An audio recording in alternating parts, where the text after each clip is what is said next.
Divine Thoughts, a journey to the innermost recesses of our soul. മിശിഹായ്ക്ക് സ്തുതിയായിരിക്കട്ടെ. നമ്മുടെ സുവിശേഷ ഭാഗം വിശുദ്ധ ലൂക്ക അറിയിച്ച സുവിശേഷം 6-ാം അധ്യായം 27 മുതലുള്ള വാക്യങ്ങളാണല്ലോ. 6-ാം അധ്യായം 20 മുതലുള്ള വാക്യങ്ങൾ സമതല പ്രഭാഷണം എന്നാണ് അറിയപ്പെടുന്നത്. വിശുദ്ധ മത്തായി അറിയിച്ച സുവിശേഷം 5, 6, 7 അധ്യായങ്ങളിലെ മലയിലെ പ്രസംഗത്തിന് സമാന്തരമായി ലൂക്കായുടെ സുവിശേഷത്തിൽ അവിടെ പ്രതിപാദിക്കുന്ന മുഖ്യ പ്രമേയങ്ങളെല്ലാം ലൂക്കായും രേഖപ്പെടുത്തുന്നുണ്ട്. അത് സമതല പ്രഭാഷണമായിട്ടാണ്. ഈശോ മത്തായിയിൽ മലമുകളിൽ നിന്നാണെങ്കിൽ ശിഷ്യന്മാരെ തിരഞ്ഞെടുത്തതിന് ശേഷം 12 സ്ലീഹന്മാരെ നിയമിച്ചതിന് ശേഷം മലമുകളിൽ നിന്ന് താഴ്വാരത്തേക്ക് ഇറങ്ങി വന്ന് സമതലത്തിൽ നിന്നുകൊണ്ട് ഈശോ ശിഷ്യന്മാർക്ക് നൽകുന്ന നിർദ്ദേശമായിട്ട് അവരോട് സംസാരിക്കുന്ന രീതിയിൽ അവർക്കുള്ള മാർഗദർശനമായിട്ടാണ് ലൂക്ക ഈ ഭാഗം അവതരിപ്പിക്കുന്നത്. ശത്രു സ്നേഹത്തെക്കുറിച്ചുള്ള ഈശോയുടെ ായിരിക്കുന്നത് പോലെ എപ്രകാരമാണ് ഈശോ തിരഞ്ഞെടുക്കുന്ന അവിടുത്തെ ശിഷ്യന്മാരും സ്ലീഹന്മാരും അവിടുന്ന് വിശ്വസിക്കുന്നവരും കരുണയുള്ളവരായിരിക്കേണ്ടത് എന്ന് കാണിച്ചു തരുവാൻ വേണ്ടിയിട്ടാണ് ഈ ഭാഗം ഈശോ അരുളി ചെയ്യുന്നത്. 12 സ്ലീഹന്മാരെ തിരഞ്ഞെടുത്ത് അത് രാത്രി മുഴുവനും പിതാവിനോടുള്ള പ്രാർത്ഥനയിൽ ചെലവഴിച്ച് ആ പ്രാർത്ഥനയുടെ പിതാവുമായുള്ള ആലോചനയുടെ ഫലമായി 12 പേരെ തൻ്റെ സ്ലീഹന്മാരായി തൻ്റെ സുവിശേഷവുമായിട്ട് അയക്കുവാനുള്ളവരായിട്ട് നിയമിച്ചതിന് ശേഷം അവർക്ക് നൽകുന്ന പ്രഭാഷണമാണല്ലോ ഇത്. ഈ 12 പേരെ അയക്കുന്നതും തിരഞ്ഞെടുക്കുന്നതും പഴയ നിയമത്തിലെ 12 ഗോത്രങ്ങൾക്ക് സമാനമായിട്ടാണ്. ഇസ്രായേൽ ജനത ഈ 12 ഗോത്രങ്ങളിൽ നിന്ന്, യാക്കോബിന്റെ 12 മക്കളാണല്ലോ 12 ഗോത്രങ്ങളായി തീർന്നത്. ഈ 12 ഗോത്രങ്ങളാണ് പിന്നീട് പഴയ നിയമത്തിലെ ദൈവജനമായി തീർന്നത്. പുതിയ നിയമത്തിലെ ദൈവജനമായ തിരുസഭയ്ക്ക് അടിസ്ഥാനമായി നിൽക്കേണ്ട, അടിത്തറയായി നിൽക്കേണ്ട ഈ 12 സ്ലീഹന്മാരെയും 12 ഗോത്രങ്ങളും ഗോത്രപിതാക്കന്മാരുടെയും തുടർച്ചയായി പുസ്തകത്തിലെ 1-ാം അധ്യായത്തിൽ നിന്നുള്ള ഭാഗത്ത് ജെറീക്കോ പട്ടണത്തിലേക്ക് പ്രവേശിക്കുന്നതിന് മുൻപ് അവിടെ ഈ പട്ടണത്തിൻ്റെ സ്ഥിതിഗതികൾ അറിയുവാനും ഏത് വഴിയിലൂടെയാണ് മുൻപോട്ട് പോകേണ്ടത്, ഏത് കവാടത്തിലൂടെയാണ് പ്രവേശിക്കേണ്ടതെന്നെല്ലാം കണ്ടുപിടിക്കുവാനും വേണ്ടി 12 പേരെ മുൻകൂട്ടി അയക്കുന്ന രംഗം നമ്മൾ നിയമാവർത്തന പുസ്തകത്തിൽ നിന്ന് ആദ്യത്തെ ഭാഗത്ത് വായിക്കുന്നുണ്ട്. അപ്പോൾ ഈ 12 പേരുടെ കടമ ഇതിലെയാണ് ഏത് വഴിക്കാണ് നീങ്ങേണ്ടത്, ഏത് പട്ടണത്തിലേക്കാണ് ആദ്യം പ്രവേശിക്കേണ്ടത് എന്ന് കണ്ടുപിടിച്ച് നൽകുക എന്നുള്ളതായിരുന്നു.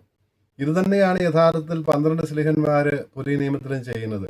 ഏത് വഴിക്കാണ് നമ്മൾ നീങ്ങേണ്ടത്, ഏത് വഴിക്കാണ്, ഏത് പട്ടണത്തിലേക്കാണ് പ്രവേശിക്കേണ്ടതെന്ന് കാണിക്കുകയാണ് ചെയ്യുന്നത്. അത് 12 സ്ലീഹന്മാർ നമുക്ക് ആ പാഠം പകർന്നു നൽകിയത് ഈശോ തന്നെ നൽകിയിരുന്ന പ്രബോധനത്തിൻ്റെ അടിസ്ഥാനത്തിലായിരുന്നു. ഈശോ പറയുന്നത് ശത്രുക്കളെ സ്നേഹിക്കുവാനാണ്. ശത്രുക്കളെ സ്നേഹിക്കുക, അവർക്ക് നന്മ ചെയ്യുക, പീഡിപ്പിക്കുന്നവർക്ക് വേണ്ടി പ്രാർത്ഥിക്കുക, ചോദിക്കുന്നവന് കൊടുക്കുക, മേലങ്കി എടുക്കുന്നവന് കുപ്പായം കൂടി കൊടുത്തേക്കുക, ഇങ്ങനെ മേന്മയാണുള്ളത്. അത് പാപികളും ചുങ്കക്കാരും അങ്ങനെ ചെയ്യുന്നില്ലേ, വിജാതീയർ പോലും അങ്ങനെ ചെയ്യുന്നുണ്ടല്ലോ എന്നെല്ലാം പറഞ്ഞിട്ട് പിതാവായ ദൈവം കരുണയുള്ളവനായിരിക്കുന്നത് പോലെ നമ്മളും കരുണയുള്ളവരായിരിക്കണം. ഈശോ തന്നെയാണ് ഈ മാതൃക. പിതാവിൻ്റെ കരുണയുടെ മനുഷ്യാവതാരമായി മാനുഷിക രൂപമായിട്ട് നമ്മുടെ ഇടയിൽ അവതരിച്ച ഈശോ തന്നെയാണ് ഈ കാരുണ്യത്തിൻ്റെ മൂർത്തിഭാവമായിരുന്നത്. അതുകൊണ്ട് പിതാവായ ദൈവം കരുണയുള്ളവനായിരിക്കുന്നത് പോലെ എന്ന് പറയുമ്പോൾ ഈ മനുഷ്യനായി അവതരിച്ച ഈശോ മിശിഹായിൽ നമ്മോട്, മനുഷ്യവർഗത്തോട് ദൈവം കാണിച്ച ആ കാരുണ്യം നമ്മളും നമ്മുടെ ജീവിതത്തിൽ ശിഷ്യരെന്നുള്ള നിലയിൽ പ്രതിഫലിപ്പിക്കണമെന്നാണ് അവിടുന്ന് ആഗ്രഹിക്കുന്നത്. അതുകൊണ്ടാണ് യോഹന്നാന്റെ സുവിശേഷം 13-ാം അധ്യായം 34 മുതലുള്ള വാക്യം നമ്മൾ കാണുന്നത്, ഞാൻ നിങ്ങളെ സ്നേഹിച്ചതുപോലെ നിങ്ങളും സ്നേഹിക്കുവിൻ. അതാണ് പുതിയ നിയമം, അതാണ് പുതിയ മാനം, അതാണ് സ്നേഹത്തിൻ്റെ പ്രമാണത്തിൻ്റെ ഒരു മാനദണ്ഡം കൂടി അവിടുന്ന് മുൻപോട്ട് വെച്ചു, മാതൃക കൂടി മുൻപോട്ട് വെച്ചു. ഞാൻ നിങ്ങളെ സ്നേഹിച്ചതുപോലെ. തന്നെ ദ്രോഹിച്ചവർക്ക് വേണ്ടി പ്രാർത്ഥിച്ചുകൊണ്ടും തന്നെ പീഡിപ്പിച്ചവരെ അനുഗ്രഹിച്ചുകൊണ്ടുമെല്ലാമാണ് അവിടുന്ന് മുൻപോട്ട് ചെയ്തത്. ഞാൻ സ്നേഹിച്ചതുപോലെ അങ്ങേയറ്റം വരെ മാക്സിമം സ്നേഹിക്കുവാനാണ്. അതാണ് കരുണ, അതാണ് സ്വർഗീയ പിതാവിൻ്റെ കരുണ, അതാണ് ഈശോ പ്രകടമാക്കിയ കരുണയാണ്. ഇത് കാണിക്കുവാനാണ്, ഇത് പ്രകടിപ്പിക്കുവാനാണ് ഈശോ ശിഷ്യന്മാരോട് നിർദ്ദേശിച്ചത്. ആ സ്ലീഹന്മാർ, ഈശോ അയച്ച സ്ലീഹന്മാർ നമ്മുടെ നമുക്ക് വിശ്വാസവും സുവിശേഷം എത്തിച്ചു തന്നവർ നമുക്ക് പകർന്നു നൽകിയതും സുവിശേഷത്തിൻ്റെ ഈ പ്രായോഗിക മാനം തന്നെയാണ്. ഇതില്ല എങ്കിൽ നമ്മൾ ദൈവത്തിൽ നിന്നല്ല, നമ്മുടെ പ്രാർത്ഥനയും ആരാധനയും ഒന്നും സ്വീകാര്യമാവുകയില്ല. സ്നേഹത്തിൻ്റെ ഈ ഒരു ജീവിതം കൂടി ഉണ്ടാകുമ്പോൾ മാത്രമേ അത് അർത്ഥപൂർണമാവുകയുള്ളൂ, ദൈവത്തിൻ്റെ തിരുമുൻപിൽ സ്വീകാര്യമാവുകയുള്ളൂ എന്ന് നമ്മെ ഓർമ്മിപ്പിക്കുന്നതാണ് പഴയ നിയമത്തിലെ 2ാമത്തെ വായന, ഏശയ്യാ നബിയുടെ പുസ്തകത്തിൽ നിന്നുള്ള വായന. 1-ാം അധ്യായത്തിലെ 10 മുതലുള്ള വാക്യങ്ങളിൽ നമ്മൾ ഇപ്രകാരം കാണുന്നുണ്ട്: നിങ്ങളുടെ അനീതി നിറഞ്ഞ ഉപവാസം എനിക്ക് ഇഷ്ടമില്ല, ഞാനത് വെറുക്കുന്നു. നിങ്ങൾ കരങ്ങൾ ഉയർത്തുമ്പോൾ ഞാൻ മുഖം തിരിച്ചു കളയും. അനീതിയിലാണ് ജീവിക്കുന്നത് എങ്കിൽ നിങ്ങൾ എത്ര പ്രാർത്ഥിച്ചാലും ഞാൻ കേൾക്കുകയില്ല. പിന്നെ എന്താണ് ചെയ്യേണ്ടതെന്ന് പ്രവാചകനിലൂടെ ദൈവം അരുളി ചെയ്യുവിൻ. അകൃത്യങ്ങൾ അവസാനിപ്പിക്കുവിൻ, നന്മ പ്രവർത്തിക്കുവിൻ, അനീതി അവസാനിപ്പിക്കുവിൻ. അനാഥരോടും വിധവകളോടും വിജാതീയരോടുമൊക്കെ നീതിയോടെ പ്രവർത്തിക്കുവിൻ. വിധവകൾക്ക് വേണ്ടി, അവർക്ക് വേണ്ടി വാദിക്കുവിൻ എന്നെല്ലാം പറയുമ്പോൾ സമൂഹത്തിൽ അവഗണിക്കപ്പെട്ടിരുന്നവർ, പാർശ്വവൽക്കപ്പെട്ടിരുന്നവരോട് ഉണ്ടാകേണ്ട കരുണയെക്കുറിച്ചാണല്ലോ നിബിയായിലൂടെ, ഏശയ്യാ നിബിയായിലൂടെ അന്ന് ഇസ്രായേൽ ജനതയെയും ഇന്ന് നമ്മെയും ദൈവം ഓർമ്മിപ്പിക്കുന്നത്. അപ്പോൾ സുവിശേഷത്തിൻ്റെ പ്രായോഗിക മാനം അതാണ്. സുവിശേഷം, ഈശോ മനുഷ്യനായി അവതരിച്ച് നമ്മുടെ രക്ഷ സാധിച്ചു, അവിടുന്നല്ലാണ് രക്ഷ എന്നുള്ള ആ സത്യ സുവിശേഷത്തിൻ്റെ പ്രായോഗിക മാനം അത് ശത്രു സ്നേഹത്തിലാണ് പ്രകടമാക്കേണ്ടത് എന്ന് ഈശോ വ്യക്തമാക്കുകയാണ്. ഈ സുവിശേഷ പ്രസംഗത്തിൽ ഈശോ അയച്ച സ്ലീഹന്മാർ എപ്രകാരമാണ് സുവിശേഷം പ്രഘോഷിച്ചത് എന്നും അതിൽ അവർ ഏത് മനോഭാവത്തോടെയാണ് മുൻപോട്ട് പോയതെന്നുമെല്ലാമാണ് പൗലോസ് ശ്ലീഹ കൊരിന്തോസുകാർക്ക് എഴുതുന്ന 1-ാം ലേഖനം 9-ാം മെതിക്കുന്ന കാളയുടെ വായ പൂട്ടരുത് എന്നുള്ള വചനം നിയമാവർത്തന പുസ്തകം 25-ാം അധ്യായം 4-ാം വാക്യം ഉദ്ധരിച്ചുകൊണ്ട് സുവിശേഷം പ്രഘോഷിക്കുവാനായിട്ട് അയക്കപ്പെട്ടിരിക്കുന്ന സ്ലീഹന്മാർക്ക് ഈ സുവിശേഷ വേല കൊണ്ട് തന്നെ ജീവിക്കുവാനുള്ള അവകാശമുണ്ട് എന്ന് സ്ഥാപിച്ചതിന് ശേഷം പൗലോസ് പറയുകയാണ്, എങ്കിലും ഈ അവകാശങ്ങളൊന്നും ഞാൻ എടുത്തിട്ടില്ല. കാരണം സുവിശേഷ പ്രഘോഷണത്തിന് ഒരു തടസ്സവും ഉണ്ടാകാതിരിക്കുവാൻ വേണ്ടി, അത് ഒരു പ്രതിബന്ധവും ഉണ്ടാകാതിരിക്കുവാൻ വേണ്ടി ഞാൻ എല്ലാം സഹിക്കുന്നുവെന്നാണ് ശ്ലീഹ 9-ാം അധ്യായം 12-ാം വാക്യത്തിൽ പറയുന്നത്. അപ്പോൾ മിശിഹായുടെ സുവിശേഷത്തിന് യാതൊരു തടസ്സവും ഉണ്ടാകരുത്. അതിനുവേണ്ടി തനിക്ക് ഉപയോഗിക്കാമായിരുന്ന, ലഭ്യമായിരുന്ന, അനുവദനീയമായിരിക്കുന്ന ആനുകൂല്യങ്ങളും അവകാശങ്ങളും പോലും താൻ വേണ്ടെന്ന് വെക്കുന്നു എന്ന് പറഞ്ഞിട്ട് എപ്രകാരമാണ് ഈ സുവിശേഷ സന്ദേശം ജനങ്ങളിൽ എത്തിച്ചതെന്ന് ശ്ലീഹ പറയുന്നുണ്ട്. 19 മുതൽ 27 വരെയുള്ള വാക്യങ്ങളിൽ വ്യത്യസ്തമായ സാഹചര്യങ്ങളിൽ ബലഹീനരോട് പ്രസംഗിക്കുമ്പോൾ അവരെ പോലെയായി, ഇല്ലാത്തവരോട് പ്രസംഗിക്കുമ്പോൾ അവരെ പോലെയായി എന്ന് പറയുമ്പോൾ ആ സാഹചര്യങ്ങളുമായിട്ട് അനുരൂപപ്പെടുമ്പോൾ ശ്ലീഹായെയും നയിച്ചിരുന്ന മുഖ്യ പ്രമാണം എന്തായിരുന്നുവെന്ന് വളരെ വ്യക്തമായിട്ട് ശ്ലീഹ പറയുന്നുണ്ട്. ദൈവത്തിൻ്റെ നിയമത്തിന്, മിശിഹായുടെ നിയമത്തിന് അധീനനായി മാത്രമേ ഞാനിത് ചെയ്തിട്ടുള്ളൂ എന്നുള്ളത് വളരെ വ്യക്തമായ ഭാഷയിൽ ശ്ലീഹ പറയുന്നുണ്ട്.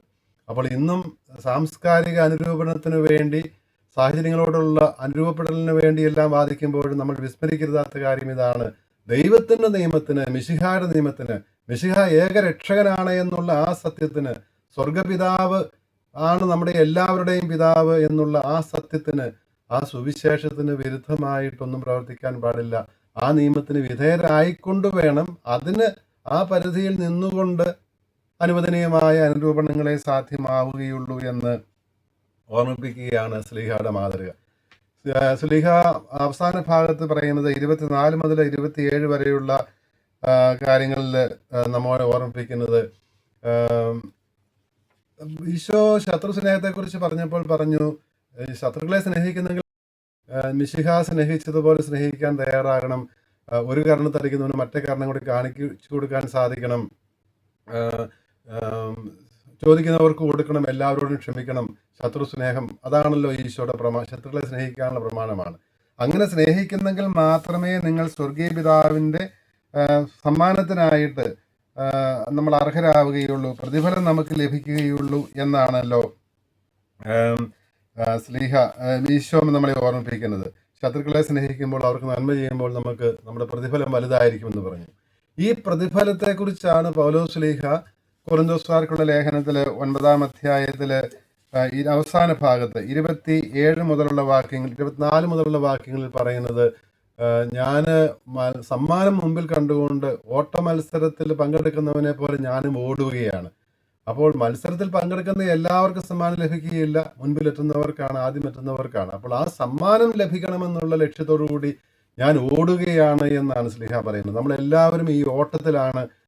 സമ്മാനത്തിന് വേണ്ടി ഈ മത്സരത്തിൽ പങ്കെടുക്കുന്നവർക്ക് ആത്മനിയന്ത്രണം ആവശ്യമാണ്, ഒരു ഡിസിപ്ലിൻ ആവശ്യമുണ്ട്. ഈ ഡിസിപ്ലിന് വേണ്ടി ഈ പൗലോസ് ശ്ലീഹ പറയുകയാണ്, ഞാൻ എൻ്റെ ശരീരത്തെ തന്നെ മെരുക്കുകയും കീഴ്പ്പെടുത്തുകയും ചെയ്യുന്നു. എന്തിനു വേണ്ടിയാണ്? മറ്റുള്ളവരോട് പ്രസംഗിച്ച് ഞാൻ തന്നെ തിരസ്കൃതനാകാതിരിക്കുന്നതിന് വേണ്ടി. അപ്പോൾ സുവിശേഷം പ്രഘോഷിക്കുന്നവൻ സ്വന്തം ജീവിതത്തിൽ അത് പ്രാവർത്തികമാക്കിയിട്ട് വേണം സുവിശേഷം പ്രഘോഷിക്കുവാൻ. പറയുന്ന കാര്യങ്ങൾ സ്വന്തം ജീവിതത്തിലൂടെ പ്രാവർത്തികമാക്കണമെന്ന് ശ്ലീഹാതൻ സ്വന്തം മാതൃകയിൽ നമ്മെ ഓർമ്മിപ്പിക്കുകയുമാണ്.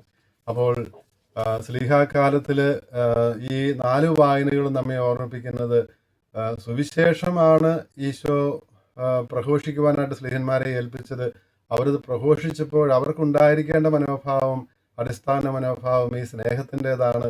ആ സ്നേഹത്തിൻ്റെ പുതിയ മാനമെന്ന് പറയുന്നത് ശത്രുക്കളെ പോലെ സ്നേഹിക്കുവാനുള്ള, അവർക്ക് നന്മ ചെയ്യുവാനുള്ള, അവർക്ക് വേണ്ടി പ്രാർത്ഥിക്കുവാനുള്ള, ശപിക്കുന്നവരെ അനുഗ്രഹിക്കുവാനുള്ള, പീഡിപ്പിക്കുന്നവരെ അനുഗ്രഹിക്കുവാൻ പ്രാർത്ഥിക്കുവാനുള്ള ആ ഒരു മനോഭാവം, ഈശോയ്ക്കുണ്ടായിരുന്ന മനോഭാവം നമുക്കും ഉണ്ടാകണം. എങ്കിൽ മാത്രം 6-ാം അധ്യായം 36-ാം വാക്യത്തിൽ ഈശോ പറയുന്നത്, ലൂക്കായുടെ സുവിശേഷത്തിൽ, നിങ്ങൾ സ്വർഗീയ പിതാവ് കരുണയുള്ളവനായിരിക്കും. അപ്പോൾ നമ്മൾ കരുണ കാണിക്കുമ്പോൾ നമ്മൾ സ്വർഗീയ പിതാവിനെ പോലെ ആവുകയാണ്.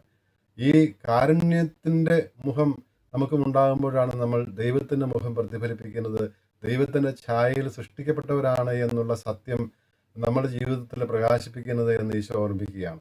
അപ്പോൾ ഈ വായനകൾ നമ്മെ നയിക്കുന്നത് ഈശോയുടെ മനോഭാവം നമുക്കുണ്ടാകുവാനാണ്. നമ്മെ ദ്വേഷിക്കുന്നവർക്കും നമ്മെ ഉപദ്രവിക്കുന്നവർക്കും നമ്മെക്കുറിച്ച് പരദൂഷണം പറയുന്നവർക്കും വേണ്ടി പ്രാർത്ഥിക്കുവാനും അവരോട് ക്ഷമിക്കുവാനുമുള്ള ഈശോയുടെ ആ മനോഭാവം, അപ്പോൾ നമ്മുടെ പ്രതിഫലം വലുതായിരിക്കും. ആ പ്രതിഫലം മുൻപിൽ കണ്ടുകൊണ്ട് ആ കിരീടത്തിന് വേണ്ടി, നിത്യജീവന്റെ കിരീടത്തിന് വേണ്ടി അതിൽ ലക്ഷ്യം വെച്ചുകൊണ്ട് നമ്മുടെ ഓട്ടം ഓടുവാനും വിശ്വാസം സംരക്ഷിക്കുവാനുമുള്ള ആ ഒരു വലിയ ആഹ്വാനമാണ് ഇന്നത്തെ വിശുദ്ധ ഗ്രന്ഥ ഭാഗങ്ങൾ നമുക്ക് നൽകുന്നത്. നമ്മുടെ ഈ വിശ്വാസ തീർത്ഥാടനം, ഈ സ്ലീഹാകാലത്ത് സ്ലീഹന്മാരിലൂടെ നമുക്ക് പകർന്നു കിട്ടിയ ആ സുവിശേഷം, അത് നമ്മുടെ ജീവിതത്തിലൂടെ മറ്റുള്ളവരോട് പ്രഘോഷിക്കുവാൻ, പൗലോസ് സുവിശേഷം പ്രസംഗിക്കുന്നില്ലെങ്കിൽ എനിക്ക് ദുരിതം എന്നാണ് ശ്ലീഹ പറയുന്നത്. അപ്പോൾ നമ്മുടെ ജീവിതം കൊണ്ട് നമുക്കും സുവിശേഷം പ്രഘോഷിക്കേണ്ടതുണ്ട്. നമ്മുടെ വാക്കുകളിലൂടെ, നമ്മുടെ പ്രവൃത്തികളിലൂടെ, നമ്മുടെ ജീവിത മനോഭാവങ്ങളിലൂടെ നമുക്ക് സുവിശേഷത്തിൻ്റെ പ്രഘോഷകരായി മാറാം. ഈശോ മിശിഹ നമ്മെ